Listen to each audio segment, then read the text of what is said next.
Sir ఎవరు? నేను పవిత్ర, event organiser. ఏంటి? సార్ మీరు అర్జెంట్ గా చార్మినార్ రావాలి. ఎందుకు? నేను ఒక క్రిమినల్ చూశాను. వాడు క్రిమినల్ అని నీకెలా తెలుసు? మీ ఆఫీస్ కి వచ్చినప్పుడు మీ రైట్ సైడ్ వాల్ మీద వాడి ఫోటో చూశాను. ఏంటి? మీ రైట్ సైడ్ వాల్ మీద వాడి ఫోటో చూశాను. నువ్వు అక్కడే ఉండి ఇప్పుడే వస్తాను.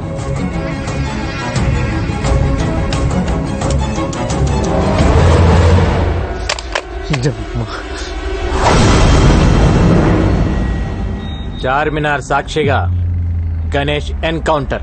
ఎలా ఉంది న్యూస్? 3 ఏళ్లుగా సిటీలో లేవు, ఇప్పుడు ఎందుకు వచ్చావు? ఎవరితో మాట్లాడుతున్నా? ఏంటి నీ ప్లాన్? సార్ నేను అన్ని మానేసి 3 ఏళ్ళైంది సార్. నా భార్య డెలివరీ అయితే వచ్చాను సార్. పాపను ఇంకుబేట్లో పెట్టారు. కట్టడానికి పైసలు లేవు సార్. కట్టకపోతే పాప చచ్చిపోతుంది సార్. ముష్టి ఏదోలాగా అందరికి ఫోన్ చేసి అడుక్కుంటున్నాను సార్. ఒక్క నా కొడుకు హెల్ప్ చేయట్లేదు సార్. ఏ ఒక్కడు హెల్ప్ చేయట్లేదు. హాస్పిటల్కి వెళ్దాం. నువ్వు చెప్పింది అబద్ధం అయితే అక్కడే వేసేస్తా. పదండి సార్, పదండి సార్.